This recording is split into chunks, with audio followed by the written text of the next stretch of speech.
shut up, you listen to my monkey mouth. There's a companion when you got pun on the canoa route. Hopped in a portal and got in a fight, Elias knocked him out. Bow, Naruto fighting style. Bow, UFC he tapped out. Bow, we win, we get crowned. Monkey mouth, monkey mouth, monkey mouth, monkey mouth, monkey mouth. Alrighty everybody, thank you for tuning in to this, the 39th iteration of the Konoha Companion. This is Joshua, I'm your Konoha Companion as always, and on this episode we're going to be covering episode 39 of Naruto entitled Narrowing the Field, Sudden Death Elimination. But before I get too far off into that, I want to go over what happened on the previous episode kind of briefly. The Squadlings had to figure out the riddle of the tower, opening their scrolls simultaneously, summoning Iruka, who congratulated them on passing the second phase of the tuning exams and giving them a pep talk for the next phase. He explains the riddle of the tower. It basically explains that in essence, if you're dumb, you gotta study extra hard so that you can be prepared and know all the necessary elements so that you can succeed. And that if you are lacking in physical strength, you basically need to work on your strength and conditioning every single day so that it can always be improving. Long story short, get your mind and your body working as one. The missing symbol in the riddle is meant for whoever's reading the riddle to fill in on their own, right? It's whatever is important to them. Iruka wants to protect them, but they really don't need it anymore, and he kind of realizes that with a series of flashbacks. Anko and Lord Third meet and they mention the legendary Sannin. This is the very first time that we've heard any mention of the three legendary Sannin. And Orochimaru is one of them. So that's something to like keep track of, right? Like part of this is to like be oriented and know what's important. I remember watching this show for the first time and there's like a fucking lot and it can be hard to keep track of everything that's important. So remember, the legendary Sannin are an important fucking thing. And Orochimaru is one of them, and he's obviously like a bad guy. He's out here doing like Zabuza level shit, out here trying to like cause real havoc for the Leaf. In this conversation, Lord Third reveals that he already knew that Orochimaru's intentions would have been to go after Sasuke. Lord Third plans to continue with the exams, even though Orochimaru is lurking about. They're going to have to hold a preliminary exam for the third round. It's the first time in 5 years that they've had to do that. I'd be curious to know what the deal is with those dudes from 5 years ago, like what that class looks like, how good they were. The passing Genin gather in an arena with their sensei and the other prominent figures. Only 21 out of the 78 students actually wound up passing.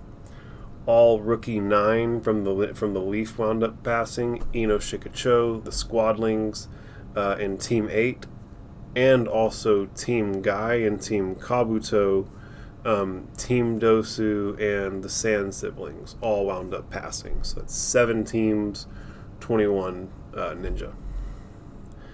Guy tries to talk shit to Kakashi, but Kakashi is like too cool and like was like, huh, what'd you say? And it just like lights Guy on fire, and Guy even has to admit that he lost that round of shit talk.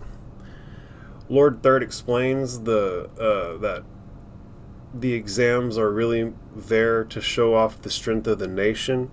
It's basically a big marketing pitch for each village, and that the movers and the shakers of the world are going to be there to like decide who they're going to contract out their ninja work with. Fighting and dying in the tuning exams helps bring balance to the world of the shinobi, and in the world of the shinobi, that's friendship, right?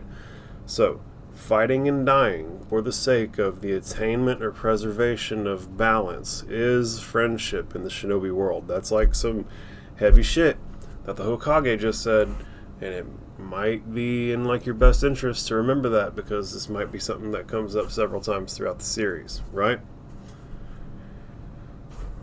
Lord Third goes on to explain that the third exam, but the proctor, Hayate Gecko, leaps in and asks to go ahead and take over things from there, and the Hokage obliges. Hayate addresses the Genin, but the dude is like just coughing uncontrollably, and it's frankly distracting even for us as viewers, so it's got to be hard for the students to deal with anything outside of just like wondering why this guy's coughing so fucking much. And the episode ends, right? And so, whoops. We're 5 minutes in, and we're starting on the episode that we're on currently, and back where it kind of takes us back just a little bit. It's where the Hokage's telling them about shinobi friendship, right? Fighting and dying for the sake of the preservation or the attainment of balance in the shinobi world is friendship. And they like run that by us again, right? It's important enough for them for that to be like one of the only lines that they give him in this episode. Gaara is like, get on with it, man. I just want to know what the rules of the third exam are already so that I can get on with like whooping ass.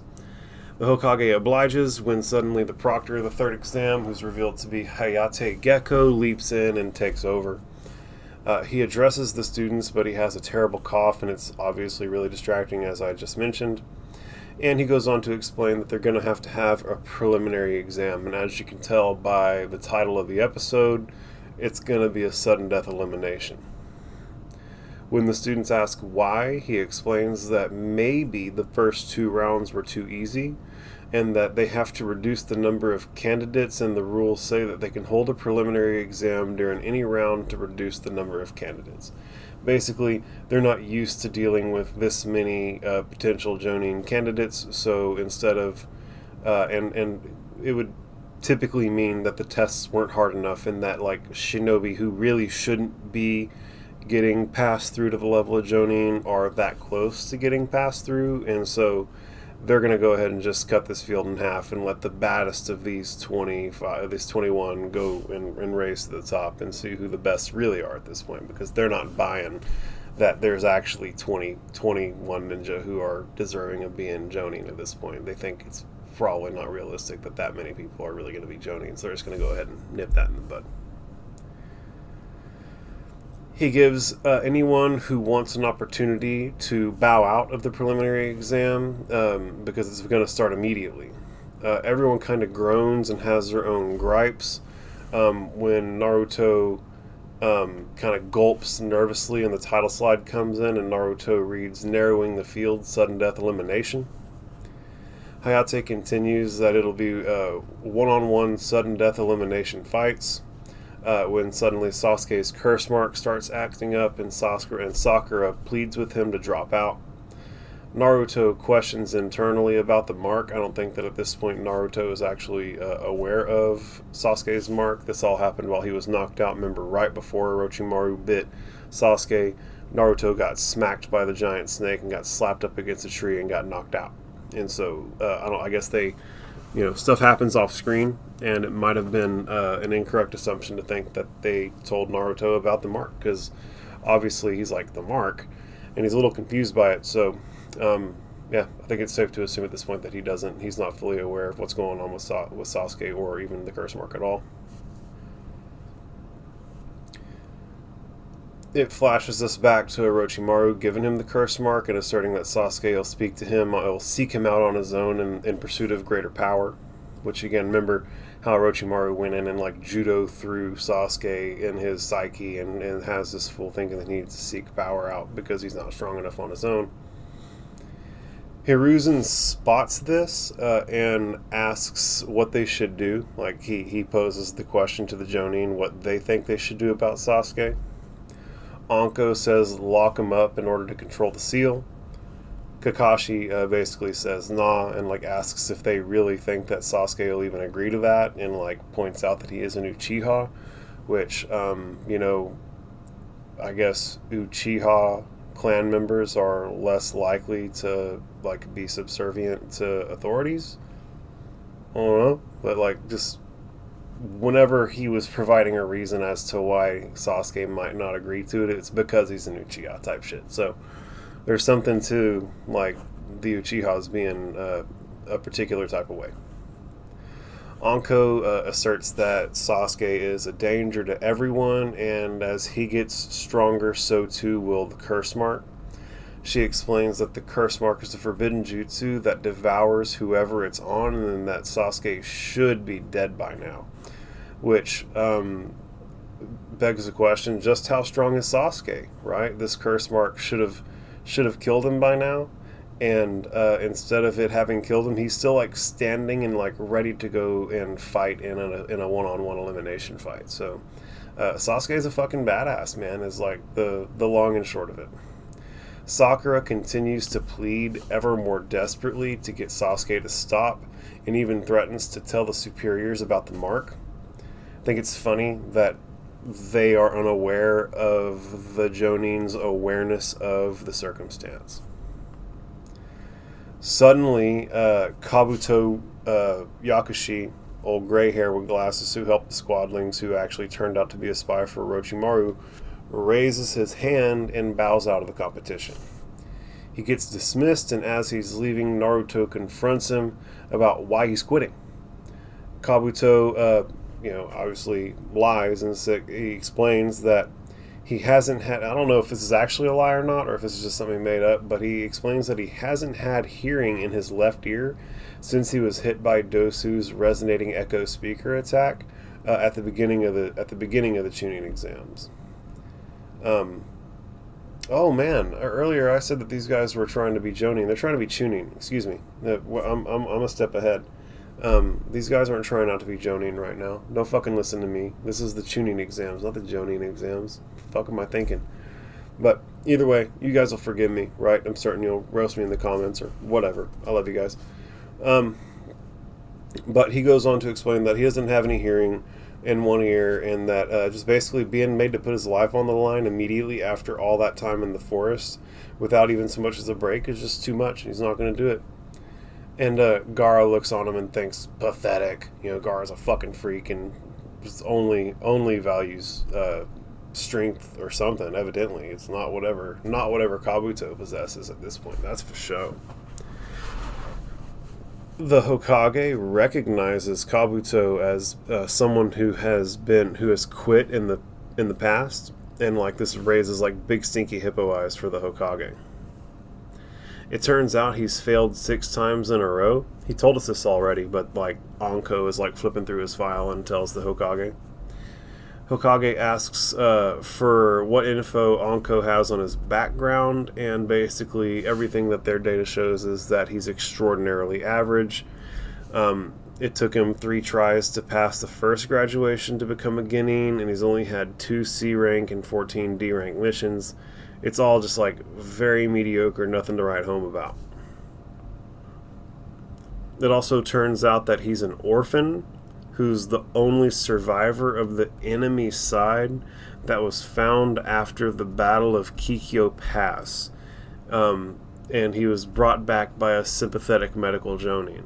And so I don't know what nation he was originally from, where Kikyo Pass is, why any of that was going on currently, but just know that Kabuto is an orphan from a place that the Leaf was fighting, and the Leaf wiped out everybody who was there except for him, and now he was brought back to the Leaf by a Jonin, and now he's a fucking spy working for Orochimaru. One of Kabuto's teammates, Yoroi, asks him what he's doing and if he's forgotten Orochimaru's orders, and Kabuto tells him that he's basically leaving the fulfillment of Orochimaru's remaining orders to him, and that basically this is his opportunity to usurp Kabuto and to take Kabuto's position. That's something he's always done. This is an opportunity to prove yourself and maybe like become everything that I am. So yeah, pretty wild little dynamic there. Yoroi again refers to Kabuto as Orochimaru's favorite, but warns him not to push it, right? And again, Orochimaru is one of the legendary Sannin, a big badass motherfucker, and so you might want to consider like not acting out on your own whenever you're under Orochimaru's employ. Like you might want to do exactly what Orochimaru says when he says it. So him like leaving on his own because Orochimaru's here, that might not be fucking the most clever thing for him to be doing. Kabuto heads out and smiles and waves at the squadlings, and Hayate asks if anybody else wants to quit. As Kabuto leaves, he thinks to himself that fighting might get his old self stirred up, and that would for sure blow his cover. Plus, Orochimaru's there now, so he doesn't need to oversee things anymore.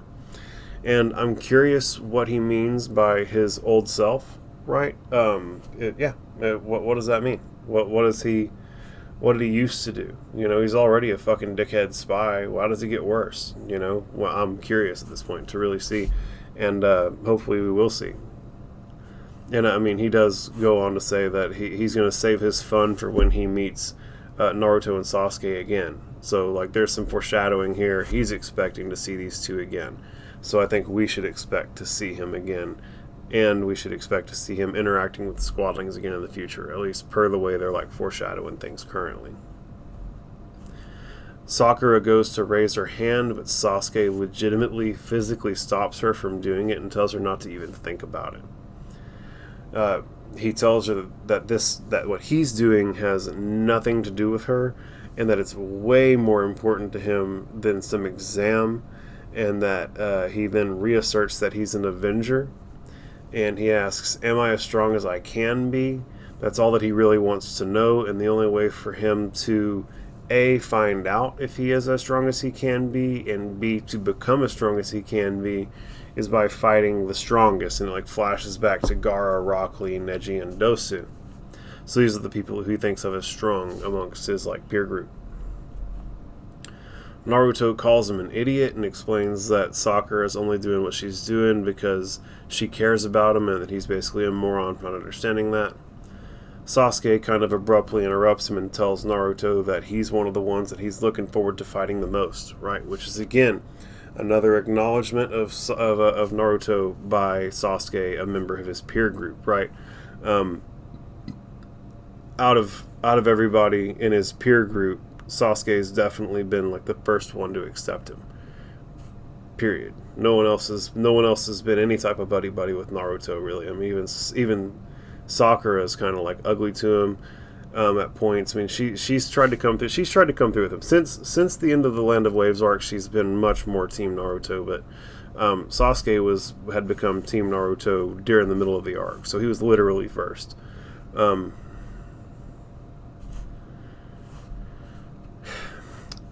Up at the podium, and like not the podium, but like the where the leaders of this interaction are.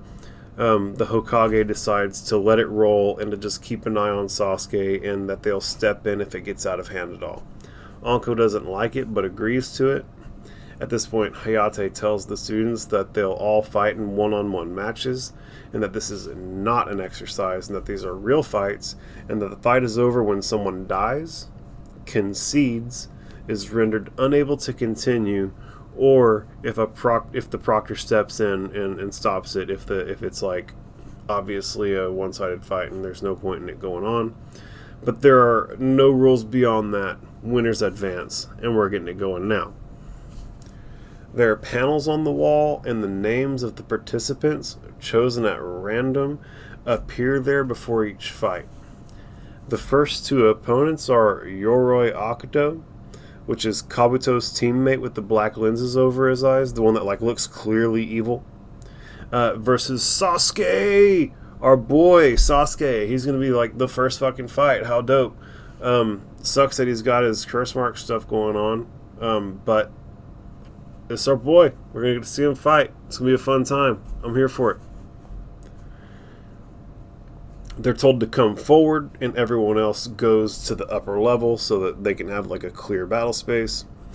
And Ino notices that Sasuke is acting strangely, right? So like Ino has always been fawning over Sasuke in quite the same way as Sakura has been.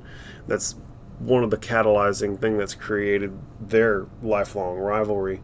And so it's neat to notice how Ino also sees some changes in Sasuke, and like she's very in tune with what's happening. As they're clearing out, Kakashi like kind of walks by and like kind of like real coyly on the sly tells Sasuke not to use his Sharingan, and tells him that the mark on his neck acts up, his life could be in danger, and that if it gets to that point, he'll have to step in and stop the fight, and then wishes him good luck and continues on his way, real chill-like. Sasuke thinks it's acting up when he uses his chakra and flashes back to all the times when it was bothering him, and it does seem like there's a pretty consistent correlation between him overexerting his chakra and the curse mark acting up. He also thinks that every time it acts up, it gains a little bit more control over him. And so that hadn't been like explicitly stated, and I don't even think it had really been alluded to so much, but at this point it's Sasuke's belief that every time that curse mark activates and starts giving him a hard time, it actually gets a little bit more control over him. And so he needs to absolutely make sure that that thing does not activate, because it's going to be bad for him. He doesn't want to lose control of himself to a fucking curse mark. He then determines that he's going to have to fight Yoroi without his Sharingan or any ninjutsu, and that he might as well try and get him to laugh to death, which is fantastic. Orochimaru thinks that Yoroi's unique skills are going to be disastrous for Sasuke. The fight starts and Yoroi throws shuriken at Sasuke, who deflects them with his kunai, but he's immediately floored by his curse mark. Like, he knocks away the shuriken and he's like, already? Really? Like, he could tell he like thinks out loud, wow, I can't believe this type shit. Yoroi leaps in for the kill, but Sasuke slips him and trips him and puts him in an arm bar with the quickness. So Sasuke with the like fucking Brazilian jiu-jitsu, man. Shout out armchair mixed martial arts, man. This is a good move. He tripped him, knocked him over, took his arm, and like, looks like the fight's over. Yoroi, however, keeps calm and grabs Sasuke by like the front of the shirt, and his hand starts to glow blue with chakra. And Sasuke doesn't seem to understand what's happening and is effectively rendered immobile by this. Yoroi then like punches him on the chest and leaps away. He gathers himself and then leaps in and grabs Sasuke by the head with one arm and takes him to the ground. His hand that he's holding Sasuke's head with again starts to glow blue with chakra, and Sasuke literally goes limp and asks, "My chakra, what are you doing?" And Yoroi laughs maniacally and mocks that he's just now noticing, and the episode ends. And so this is a dope episode, right? They effectively kicked off the preliminary exams, and Sasuke is getting his ass kicked, to make a long story short. But I want to go over my like final thoughts just to make sure that like we're all aligned and coherent while we go along this like super long journey. It's important that you know how to think about this stuff so that you don't get confused later, because over the course of 1,000 episodes all the way to Boruto, through Boruto, there's a lot that happens, and so it's nice to have a guide, and that's what I'm here for. I know I needed one when I watched it for the first time. So again, the Hokage said that fighting and dying for the sake of maintaining or attaining balance is friendship in the shinobi world. Hayate Gecko is sickly as fuck. Homie got the tuberculosis bad. Like, what's going on with this dude coughing all over the place? Kabuto's got some balls that clank, acting on his own whenever he's under the thumb of Orochimaru. Homie may want to heed the warning of Yoroi and stop pushing it with Orochimaru, considering he's one of the 3 legendary Sannin.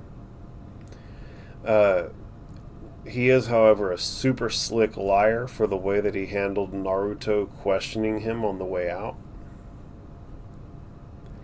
It maybe makes sense since Kabuto is a spy, considering that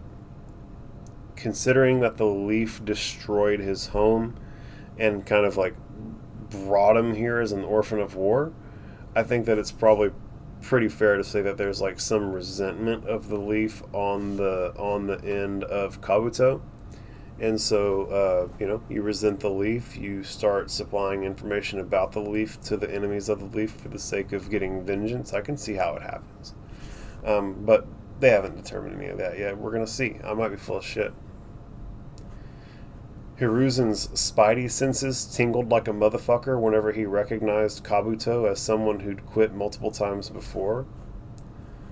Kabuto thought if he stuck around with his that if he stuck around, his old self might get stirred up, and I wonder what he means by that. What is his old self? We haven't seen anything really about his past. We've only heard about his past briefly in passing in conversation between Anko and Lord Third. We haven't had any like real good flashbacks or anything to really give us anything to really hold on to outside of the fact that he's an orphan of war from the Battle of Kikyo Pass, and that he was brought here by a sympathetic medical Jonin.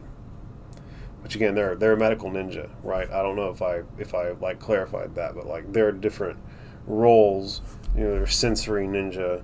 There are guys who specialize in taijutsu, and some of these people do medical ninjutsu, which is to obviously heal folk more effectively than traditional means of medicine.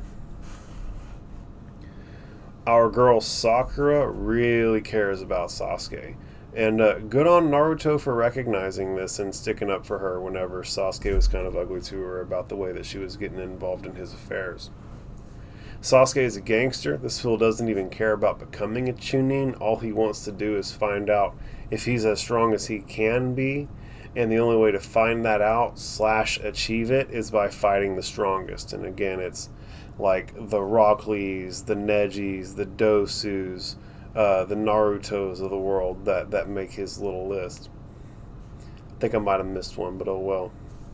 I find it ironic how the higher-ups are hyper-aware of Sasuke's circumstance with this curse mark, and yet Sasuke and Sakura are like actively bickering and fighting over whether or not they're gonna make the higher-ups aware, right? Like even if Sakura was like, this is going on, they would like, yeah, we know, it's fine.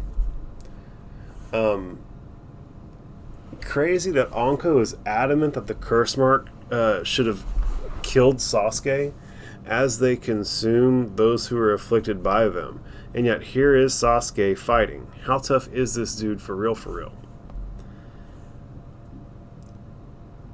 Preliminary rounds are again a 1-to-1 fight to the death / concession of victory / beaten into inability to continue / proctor stoppage, right? Bottom line is, if you get your ass kicked, you don't move forward, and half of all these Chunin candidates are gonna get axed. The first fight is Yoroi versus Sasuke. Let's go Sasuke. Great armbar, tons of fun, but Yoroi's got some tough jutsu to deal with.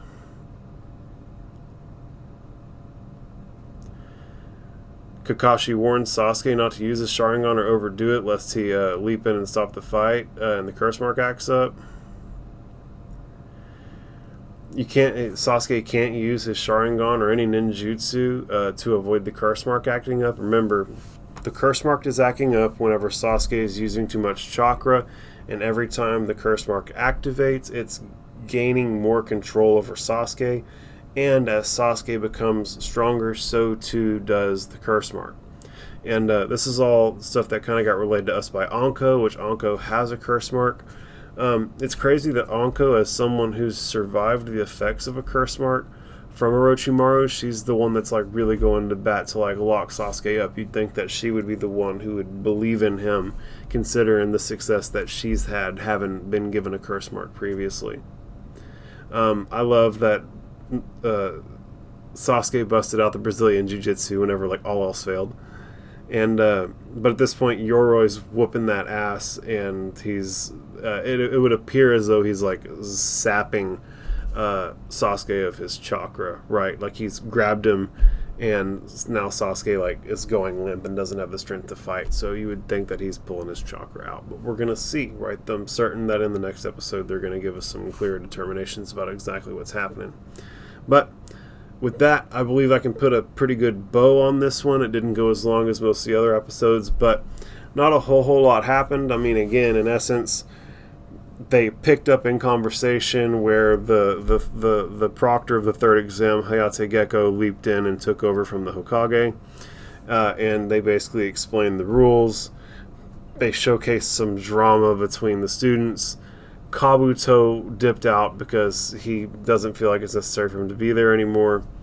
And then we're like halfway through the first fight.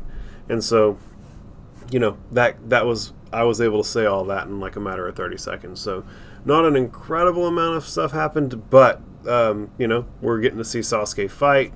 He's getting his ass kicked. He's dealing with some adversity right now. We're going to see how things go on the next episode. And with that, guys, like, follow, share, participate in the comments. Do anything to show any type of support you want, man. At the end of the day, it's all love. I love everybody. Thank you all so much for tuning in. I'm Joshua. I'm your Konoha companion, and I'm really looking forward to covering the next episode with you guys. Peace.